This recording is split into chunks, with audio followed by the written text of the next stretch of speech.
Gloire à Dieu. Nous allons lire dans Matthieu au chapitre 26. Matthieu, chapitre 26.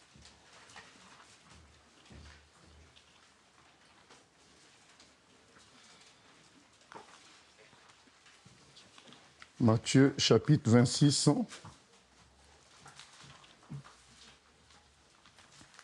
Il est écrit: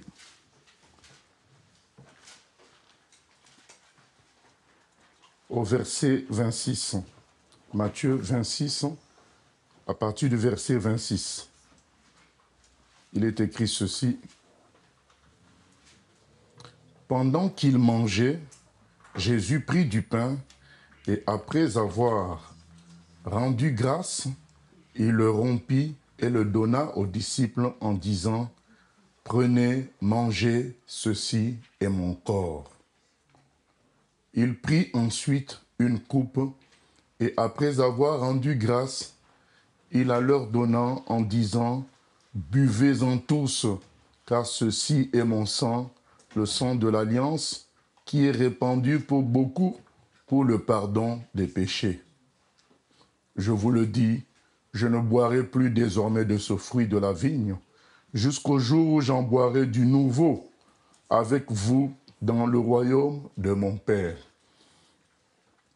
Donc Jésus va instaurer ce que nous appelons la Sainte Seine, le Saint Repas, le fait de prendre le pain et le fruit de la vigne en souvenir de son œuvre.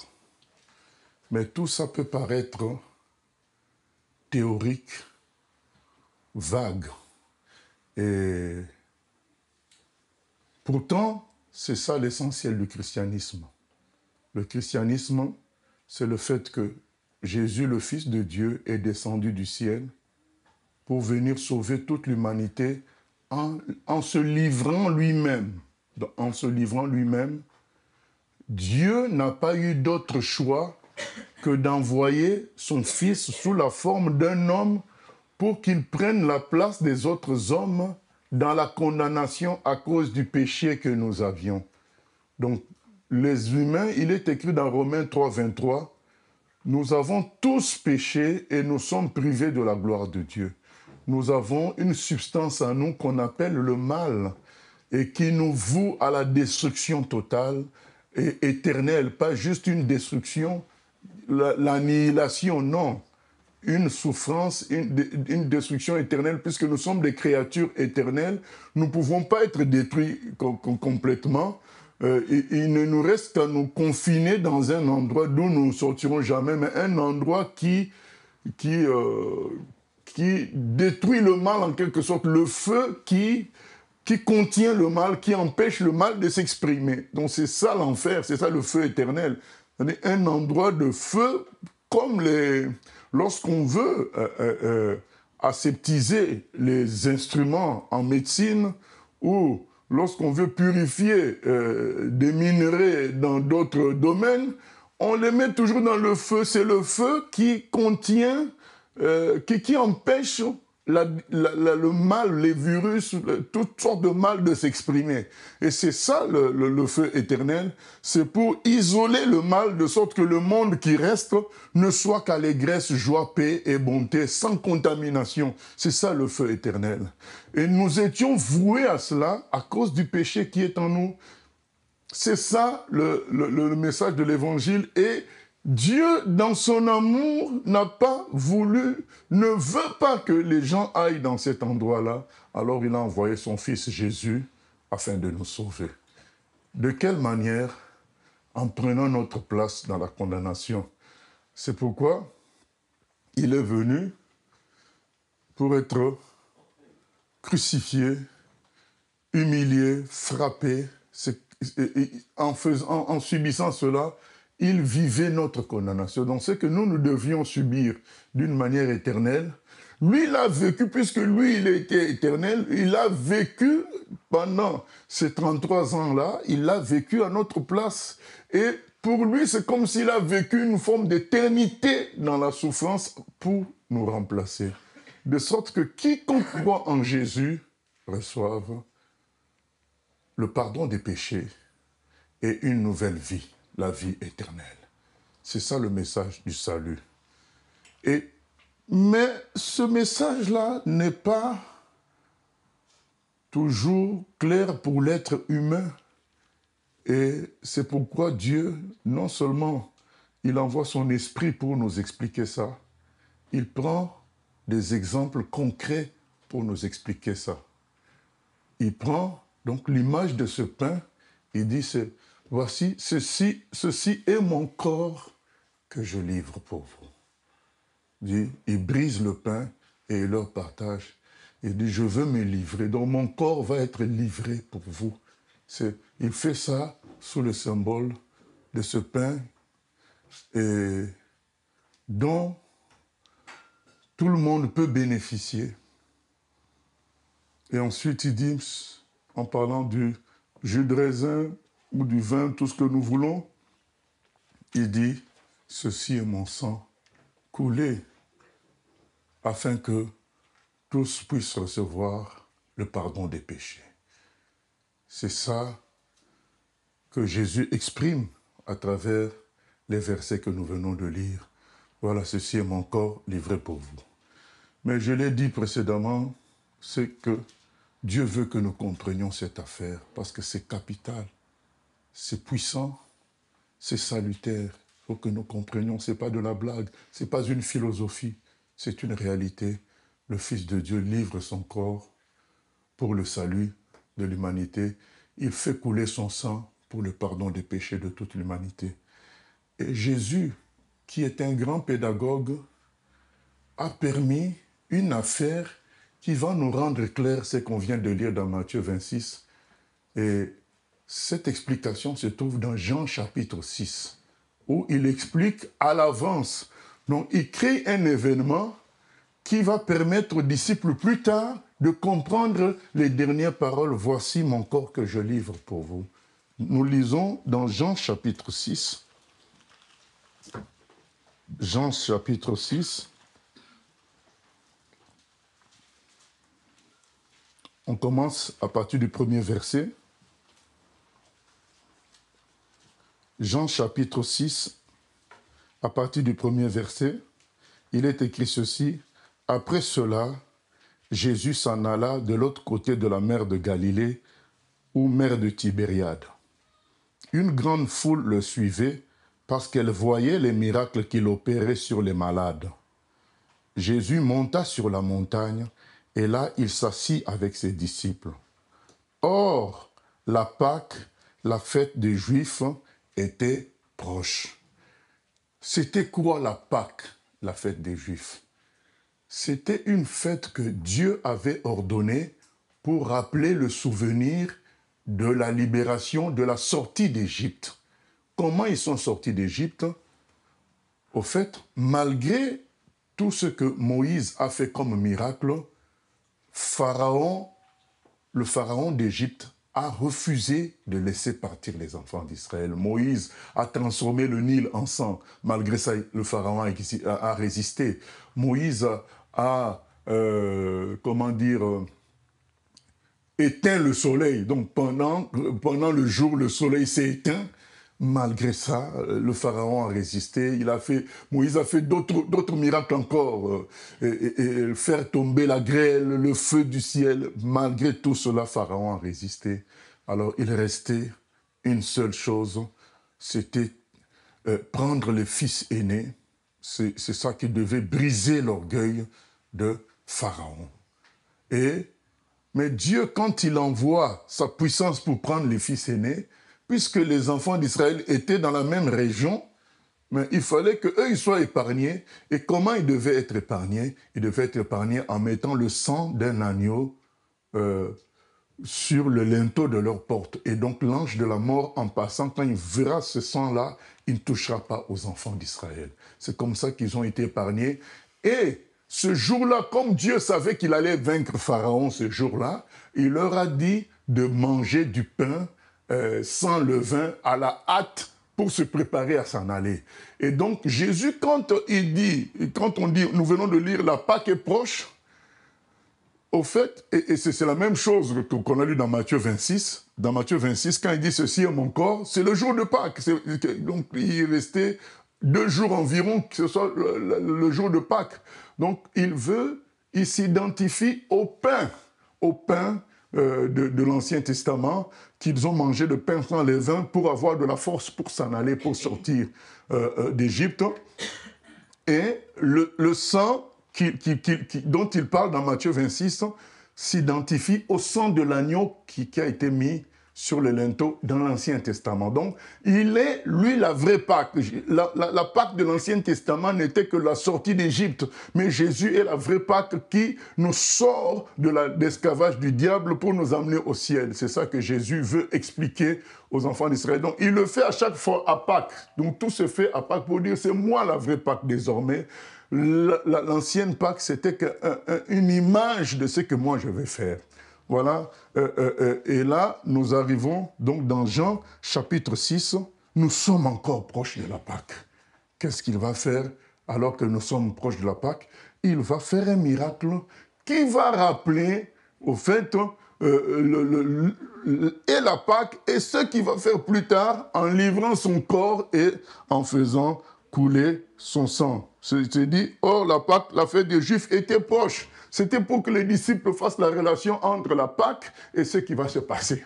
Voilà. Tout est organisé dans la Bible pour que nous comprenions le salut. C'est ce que nous voulons aujourd'hui décortiquer afin que chacun apprécie le salut immense que Jésus nous apporte. C'est ça. Un salut immense que nous allons découvrir dans Jean 6. Il est dit ceci. Or, la Pâque, verset 4, la fête des Juifs était proche. Ayant levé les yeux et voyant qu'une grande foule venait à lui, Jésus dit à Philippe, « Où achèterons-nous des pains pour que ces gens aient à manger ?» Il disait cela pour l'éprouver, car il savait ce qu'il allait faire. Philippe lui répondit, « Les pains qu'on aurait pour 200 deniers ne suffiraient pas pour que chacun en reçoive un peu. » Alors, qu'est-ce qui se passe? Il y avait beaucoup de monde ce jour-là. Il est dit, ayant levé les yeux et voyant qu'une grande foule venait à lui, Jésus dit à Philippe, « Où achèterons-nous des pains pour que ces gens aient à manger ?» Il y avait une grande foule qui était affamée. Et Jésus dit à Philippe, « Est-ce que c'est possible de nourrir toutes ces personnes ?» Philippe dit, « C'est impossible. » Parce qu'il dit, où achetons-nous de pain pour que ces gens aient à manger? Il disait cela pour l'éprouver, car il savait ce qu'il allait faire. Philippe lui répondit, les pains qu'on aurait pour 200 deniers ne suffiraient pas pour que chacun en reçoive un peu. Donc Philippe lui dit, c'est impossible. Même si nous avions 200 deniers, puisque le denier, c'était le salaire d'une journée, bon, même si on en avait 200, mais il y a tellement de monde que ça ne suffirait pas.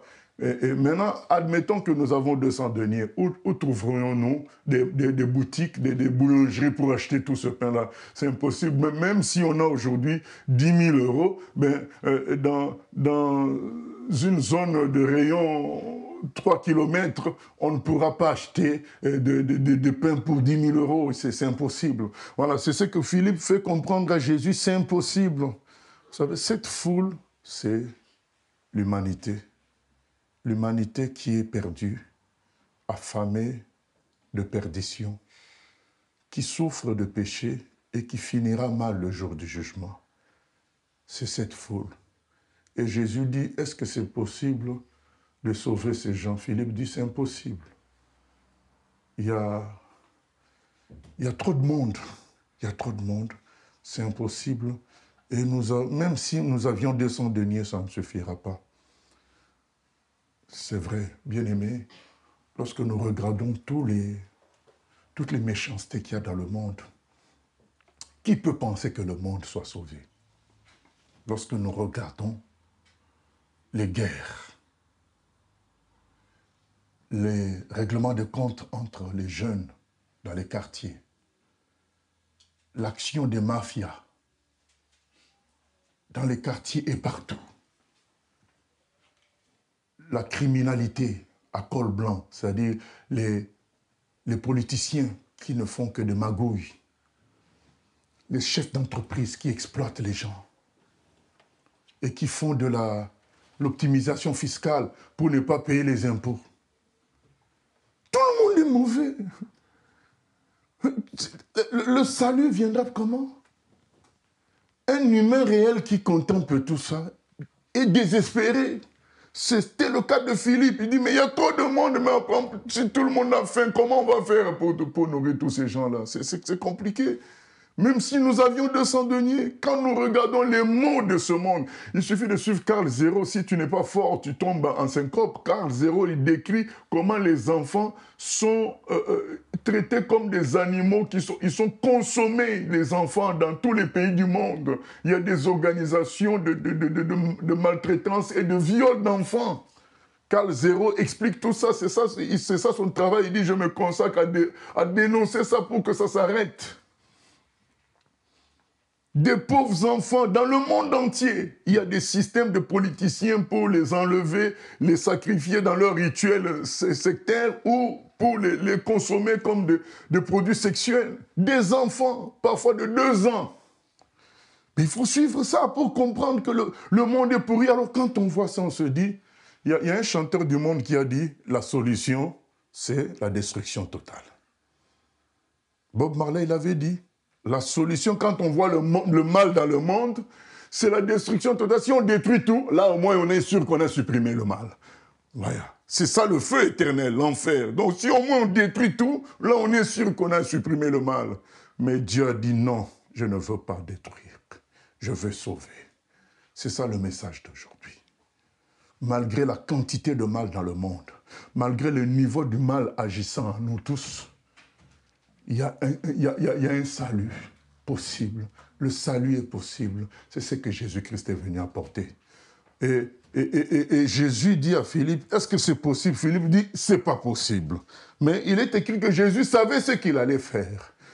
Malgré le fait que Dieu voit nos péchés, Dieu voit nos mauvais comportements, Dieu voit le mal dans le monde, il le dénonce d'ailleurs, il sait ce qu'il va faire pour notre salut.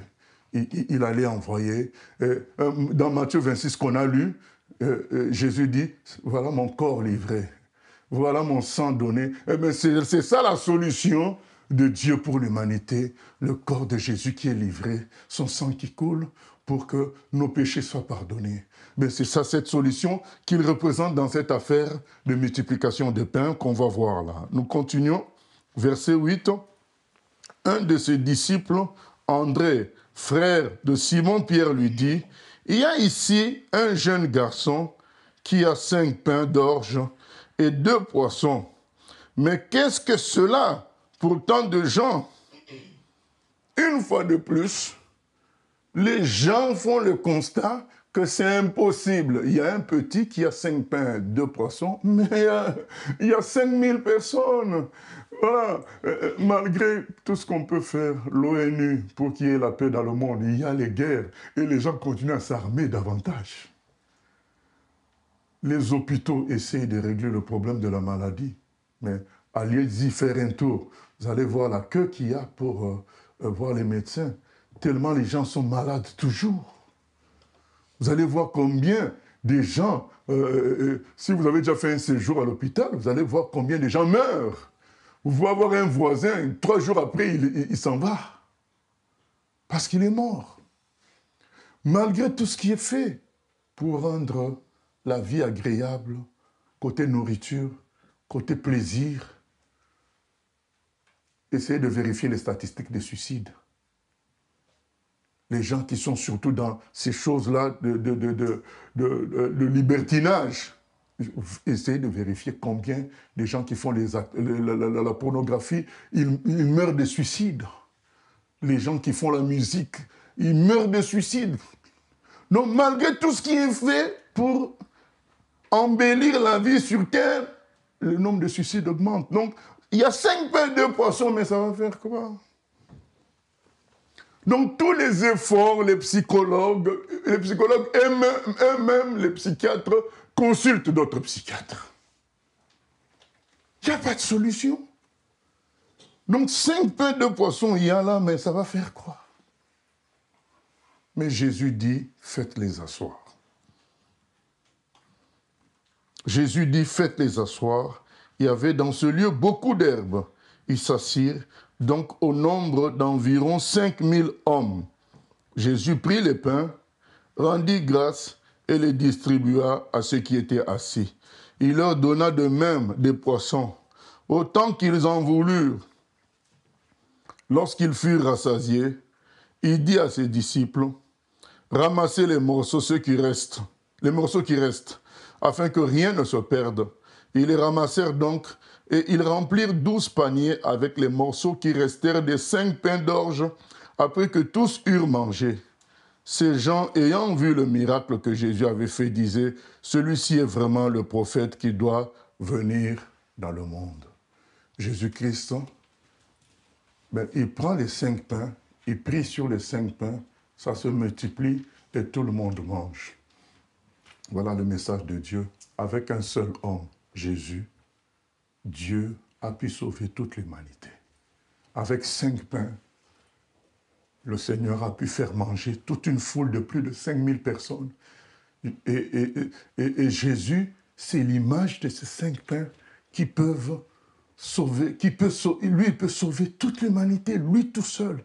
Il dit, ceci est mon corps, je livre ça pour toute l'humanité. Ceci est mon sang qui coule pour toute l'humanité.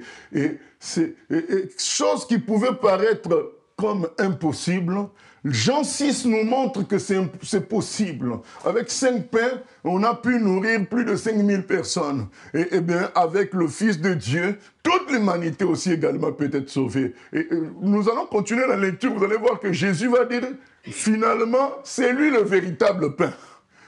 Vous voyez? Donc, ce qu'il dit dans Matthieu 26, ceci est mon corps, quand il brise le pain, il dit, ceci est mon corps livré pour vous. Il va le dire dans Jean 6, je suis du pain, je suis le pain, mais un pain qui donne la vie. Je suis le pain de vie. Voilà, donc c'est ce que nous allons lire dans la suite.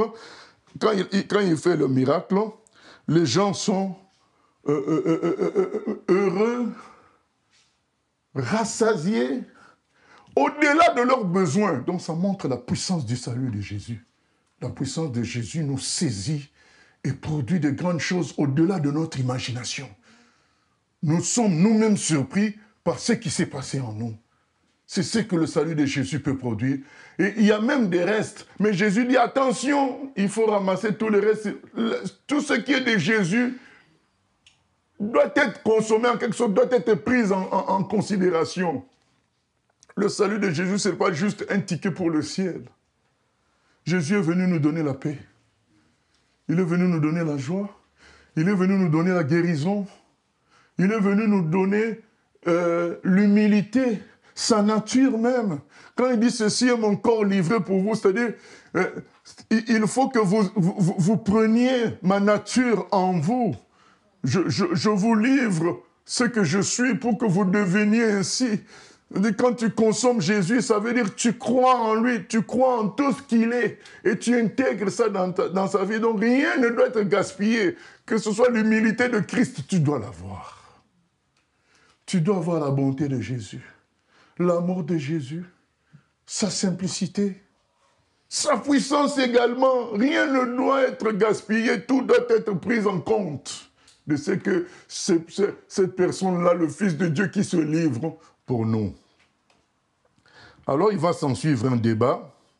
On arrive au verset 22.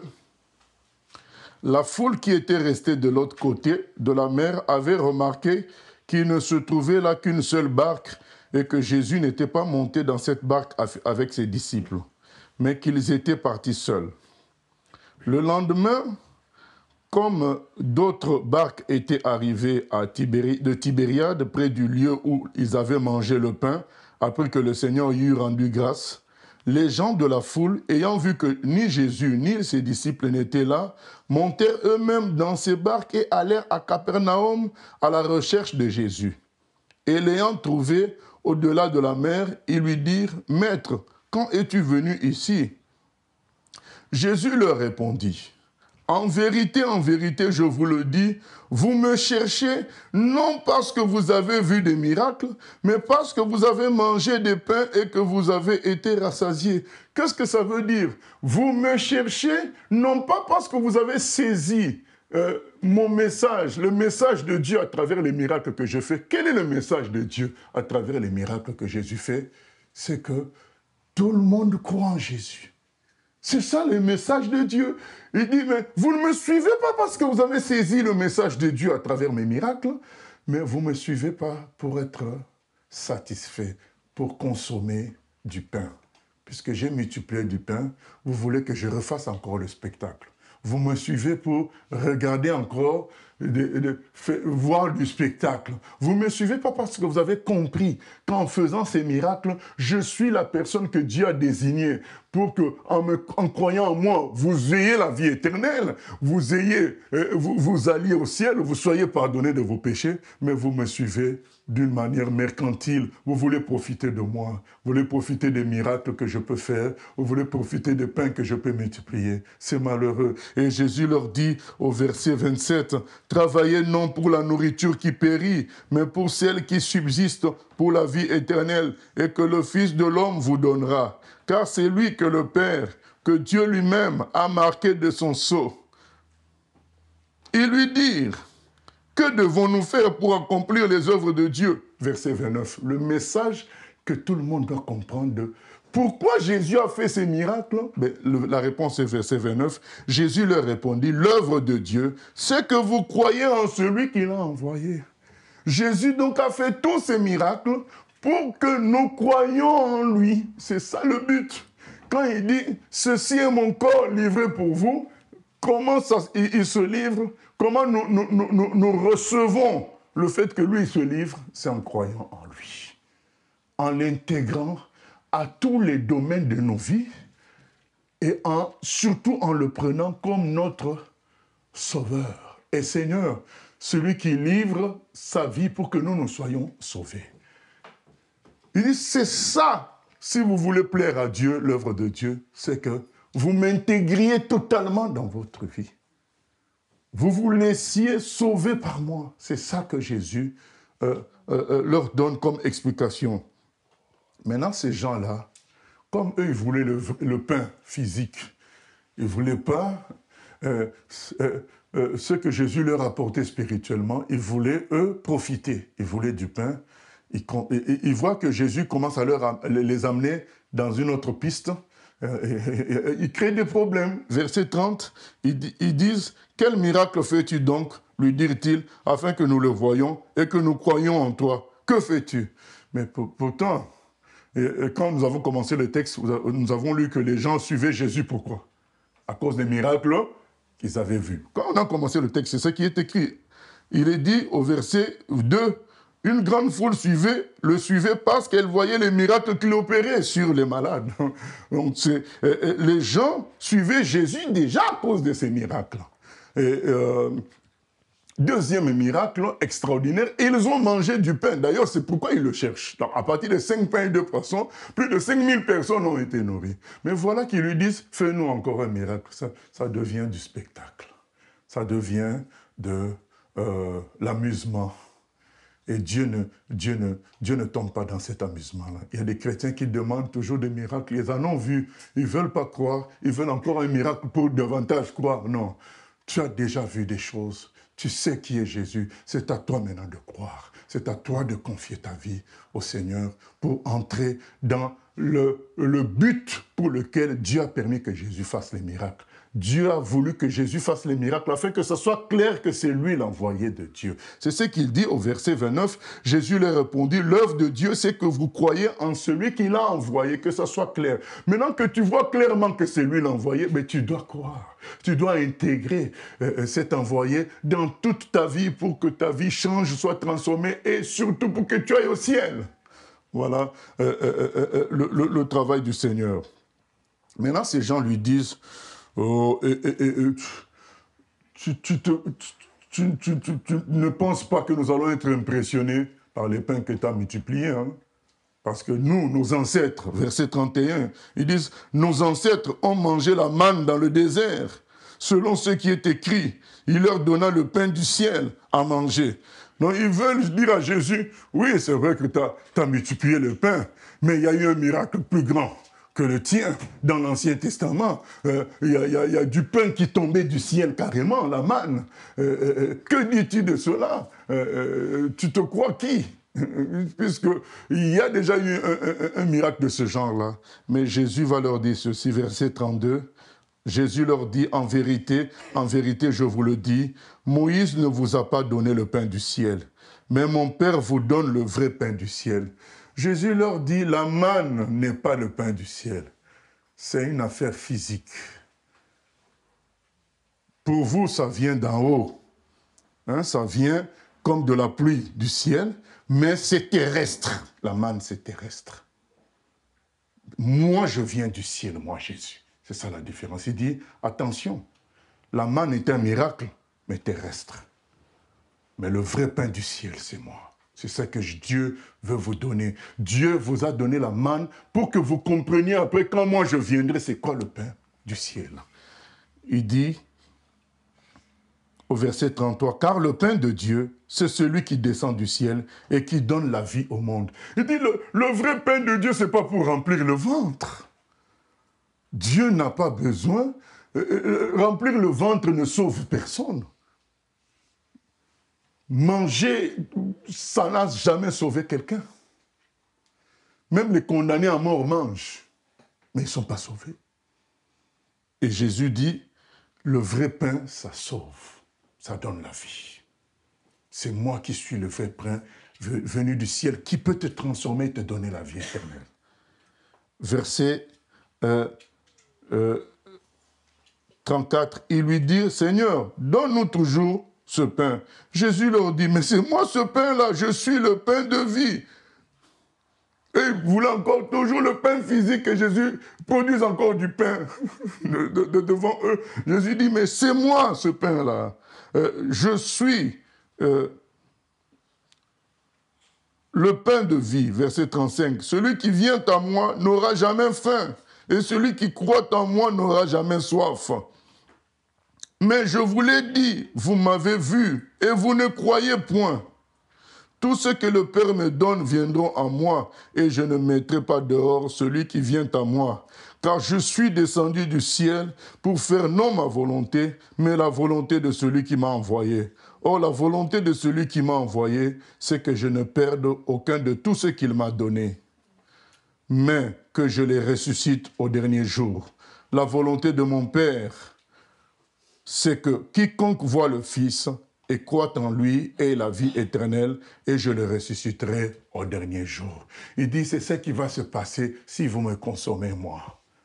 Vous ressusciterez au dernier jour. Vous allez recevoir la vie éternelle. Alors que le pain de Moïse, quand les gens l'ont mangé, ils sont morts. Voilà la différence entre la manne et Jésus-Christ.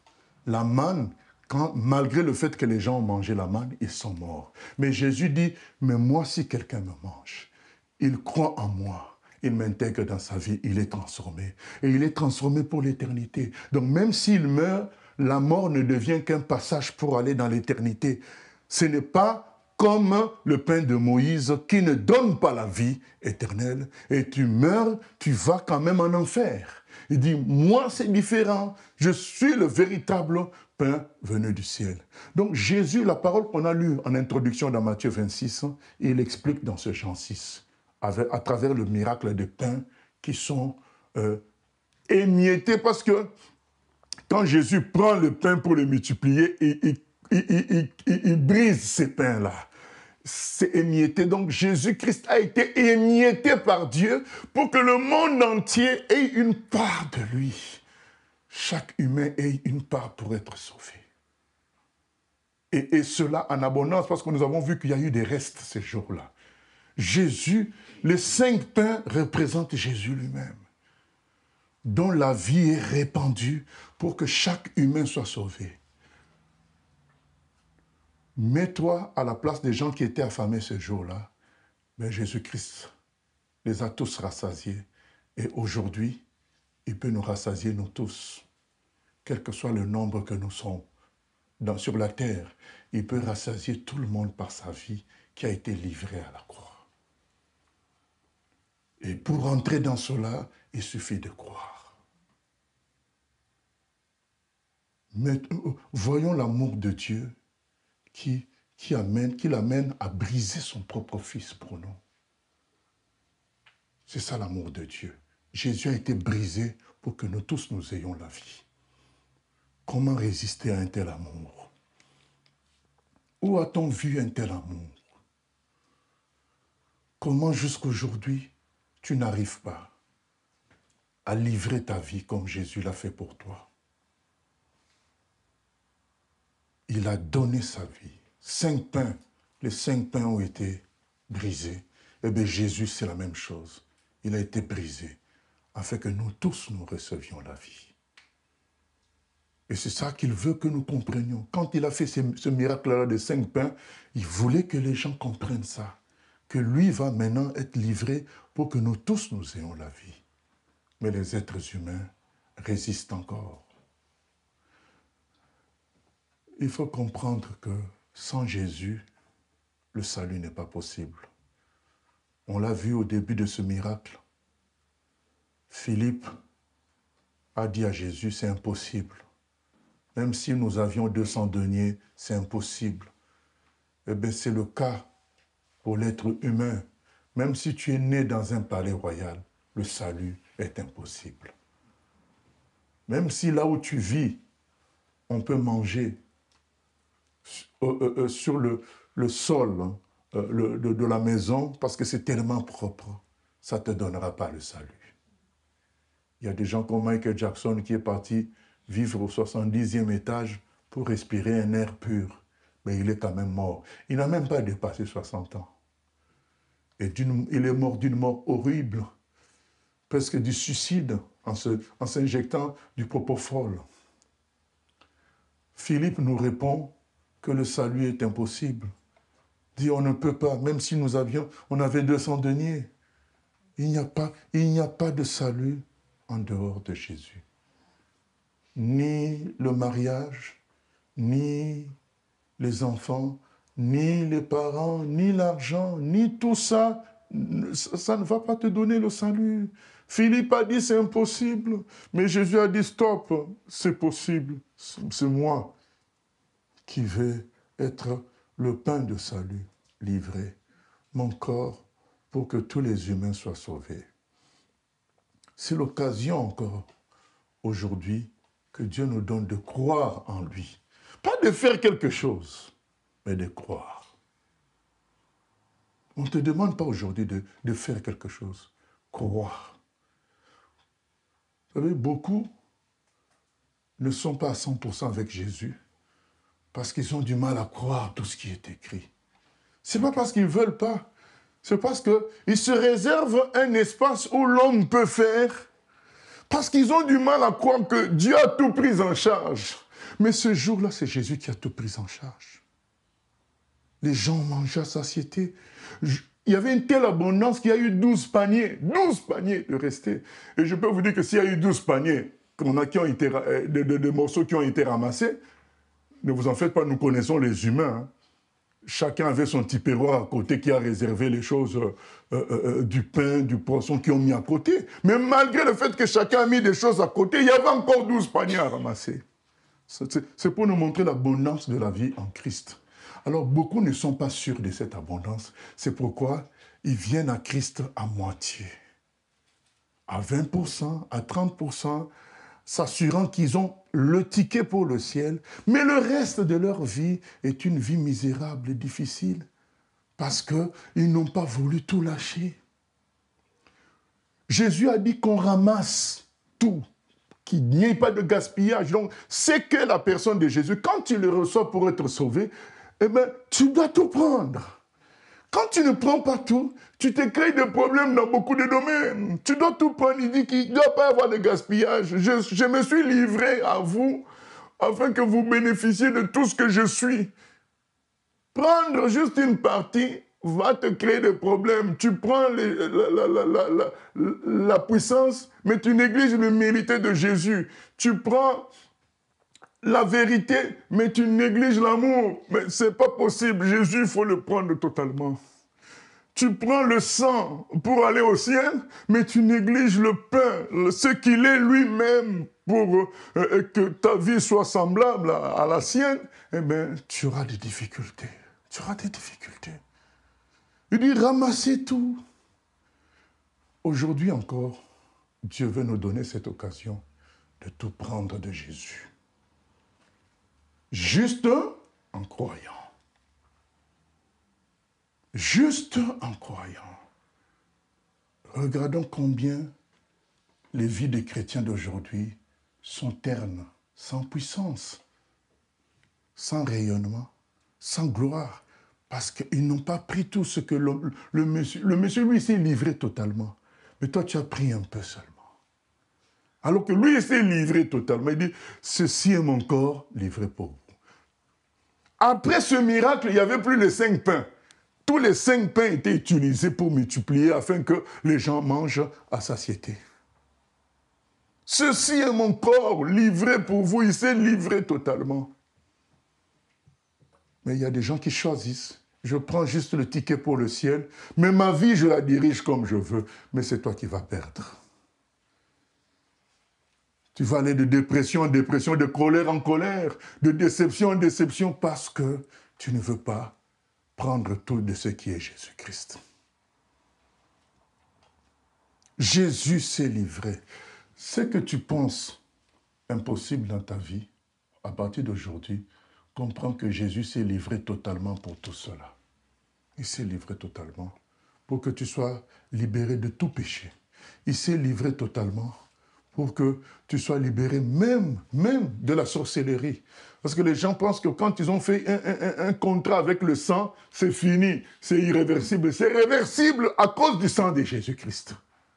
Peu importe le niveau du péché que tu as atteint, c'est réversible à cause du sang de Jésus-Christ. Philippe a dit c'est impossible, Jésus a dit c'est possible parce que c'est moi qui me donne. C'est cela. Et aujourd'hui, nous avons encore l'occasion de saisir cette grâce-là, où le Fils de Dieu dit, je me livre, saisis-moi aujourd'hui, crois en moi aujourd'hui, et ta vie est transformée. Je me livre totalement. Et tout le monde a mangé jusqu'à satiété. La conséquence de ça, en gros, c'est quoi? La conséquence de ça, c'est que Jésus nous appelle, nous tous, qui avons cru en lui, à nous livrer également. Dans cet exemple, il veut nous dire aussi, de la même manière que moi je me suis livré pour le salut de l'humanité, un vrai disciple qui me suit doit également faire la même chose pour produire les mêmes résultats. Nous devons nous livrer sans réserve comme Jésus l'a fait lui-même. Vous savez, c'est que je prêche aujourd'hui, je l'ai vécu moi-même. Moi, depuis l'école primaire, j'ai toujours été dans une école religieuse. Donc, j'étais bien placé pour entendre parler de Jésus. Parce que quand vous êtes dans une école religieuse, il y a le cours de la religion aussi, parmi les cours. Donc, il y avait... j'entendais parler de Jésus. Et dans mon pays d'origine, tout le monde, même le pire des bandits, allait au dimanche quand même à la messe. Mais tout ça ne me disait rien, ne me faisait rien. C'est comme quand Jésus dit dans Matthieu 26, « Ceci est mon corps livré pour vous ». Ça paraît comme ça philosophique. C'est pourquoi j'ai pris l'exemple de Jean 6, pour que ça soit concret. Le pain a été livré, les 5 pains ont été livrés et les gens ont mangé. Mais Jésus, là, c'est la même chose. Il a été livré spirituellement pour que nous soyons sauvés spirituellement. Si tu saisis ça, ta vie est transformée et tu vis dans l'abondance, dans la satiété. Mais si tu ne saisis pas ça, si tu ne fais que te compliquer toi-même, tu cherches le secours en toi-même. Tu cherches la force en toi-même, tu perds ton temps. Reconnais comme Philippe, c'est impossible, et prends le salut gratuit de Jésus-Christ. C'est tout. Mais un jour, alors que je suis en terminale, on nous a amenés dans un endroit pour une forme de retraite spirituelle afin de préparer le bac. Et le premier jour dans cet endroit, on est arrivé le soir. Et le temps qu'on nous rassemble pour le repas du soir, quelques amis et moi avons pris de la distance pour faire un tour dans les villages environnants, puisque c'était un endroit retiré de la ville, dans les villages environnants. Nous sommes partis et nous avons trouvé que le vin de palme était moins cher là-bas. Et bien, on en a acheté en grande quantité. On a bu en chemin et dans nos chambres quand nous sommes revenus, incognito, de sorte que le matin, je n'ai même pas pu me réveiller. Et c'est le prof d'anglais qui vient me réveiller pour dire « Mais comment tu dors? Les activités ont déjà commencé, tu dors comme un loir. » Donc je me réveille rapidement, je rejoins les autres. Ils étaient déjà dans une salle où il y avait une projection. Les lumières étaient déjà éteintes. Je me rajoute à tout le groupe. La projection commence. Et quand la projection commence, c'était l'histoire d'un homme, d'un serviteur de Dieu qui n'avait que sa mère comme famille. Il n'avait que sa mère comme famille. Et nous connaissons les liens qui unissent les garçons à leur maman. Ben lui, c'était sa seule famille, c'était sa mère. Et pour sa mère, sa seule famille, c'était lui. Mais lui, il a décidé d'aller dans l'île où on déposait les lépreux à l'époque. Les lépreux, il n'y avait pas de médicaments il y a 2 siècles. Il n'y avait pas de médicaments pour la lèpre, contre la lèpre. Et quand tu étais attrapé avec la lèpre, dans les pays occidentaux, on prenait les lépreux, on les amenait dans cette île-là, je crois Molokai. Et lui s'est dit, mais qui donc va annoncer l'évangile à ces gens-là? Jésus a donné sa vie aussi pour eux. Il a livré sa vie également pour tout ce monde. Il a laissé sa maman à un continent pour aller, lui, prêcher l'évangile aux lépreux. Alors, qu'est-ce que ça veut dire, aller prêcher l'évangile aux lépreux? Ça veut dire qu'à un moment donné, lui-même aussi va attraper la lèpre, puisque la lèpre est contagieuse. Et nous connaissons les conséquences de la lèpre. La lèpre, ce n'est pas comme le cancer qui va te tuer rapidement. La lèpre, ça commence par manger ta peau, boursoufler ta peau, atrophier tes muscles, tes membres. Tu deviens une pourriture vivante. Dans la douleur, la laideur. Donc, il prenait le risque de devenir comme ça. Donc, tout le monde savait que partir là-bas, ça veut dire la mort. Ça veut dire que tu vas attraper la lèpre et toi aussi, tu vas mourir. Mais il dit, mais qui va dire à ces gens-là que Jésus est mort pour eux à la croix? Il s'est livré pour eux. Moi, je vais y aller. Et il est sa mère. Quel sacrifice! Moi qui étais le monsieur trouble du groupe, j'ai commencé à pleurer, mais là, heureusement, il y avait pas, les lumières étaient éteintes. Ce jour-là, j'ai compris ce que je n'avais pas compris depuis que je suis né, depuis que je peux comprendre les choses. Ce jour-là, j'ai compris quand Jésus a dit « Ceci est mon corps livré pour vous ». J'ai dit « C'est donc ça ». Je venais de voir un homme qui livrait sa vie pour les autres. J'ai donc compris le message de l'évangile ce jour-là. J'ai commencé à pleurer. Vous savez, jusqu'aujourd'hui, à chaque fois que je parle de Jésus, du sacrifice de Jésus, j'ai envie de pleurer. Parce que j'ai compris ça. Qu'il a livré sa vie. Ce jour-là, c'est devenu clair. J'ai dit, c'est donc ça. C'est donc ça. Pourtant, combien de fois je n'ai pas entendu parler de ça? Ceci est mon corps livré pour vous. Mais à chaque messe, c'était ça qu'on entendait. Mais ça ne m'avait rien fait.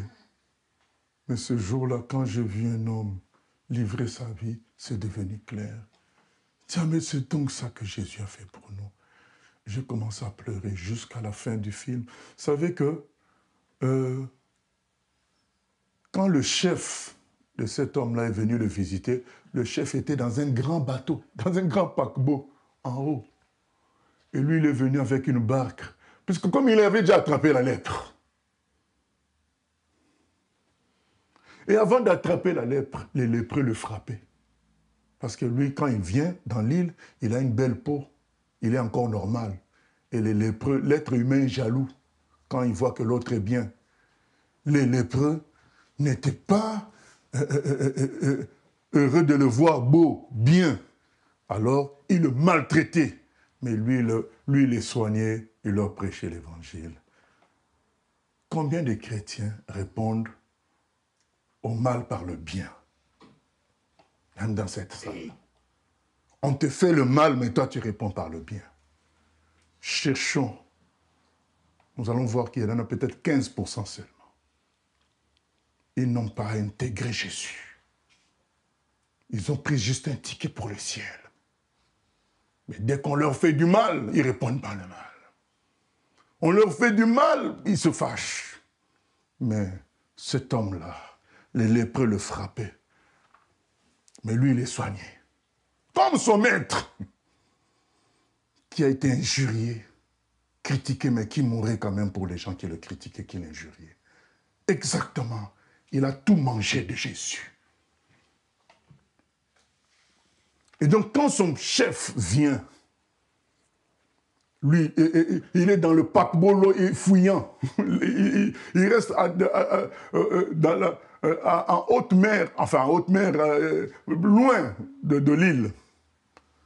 Lui, il s'approche du paquebot avec une barque. Il dit, je voudrais confesser mes fautes. Le chef s'est agenouillé, il a dit, quoi? C'est moi qui dois confesser mes fautes auprès de toi. C'est moi qui dois me confesser auprès de toi. Ce jour-là, j'ai compris ce que Jésus a fait pour nous. C'est devenu clair. Vous savez, personne ne m'a prêché ce jour-là. Mais quand je suis sorti de cette projection, j'ai changé radicalement. Sans prédication. En fait, l'esprit de Jésus est entré en moi. Sans permission. Mais la permission, c'est quoi? En quelque sorte, c'est que j'ai aimé ce que j'ai vu. J'ai aimé ce sacrifice. C'est beau, de se sacrifier pour les autres. C'est beau. J'ai aimé ce que cet homme a fait. C'est ça la permission qu'on donne à Jésus. Tu regardes, tu dis c'est beau. Et lui, il entre automatiquement. Pendant 2 semaines, je n'ai pas péché. Pendant 2 semaines. Sans prédication, sans église. Pendant 2 semaines, j'étais devenu une autre personne. Mais comme je n'avais pas d'église d'encadreur, je suis retourné dans le monde après. Mais pendant l'effet que j'ai vécu ce jour-là, ça m'a transformé. C'est pourquoi Jésus dit, je suis le véritable pain venu, descendu du ciel. Il ne blague pas. C'est-à-dire que quand tu le prends tel qu'il est, tu es transformé. Ce n'est pas de la blague. Mais il faut aimer ce que tu vois là. Jésus qui se livre pour les autres. Si tu aimes ça, eh ben, ça te transforme. Mais si tu dis, eh ben, c'est exagéré, oui, mais lui, il était fils de Dieu, nous ne sommes que des humains. En fait, si tu commences à polémiquer par rapport à ça, ça n'aura aucun effet sur toi.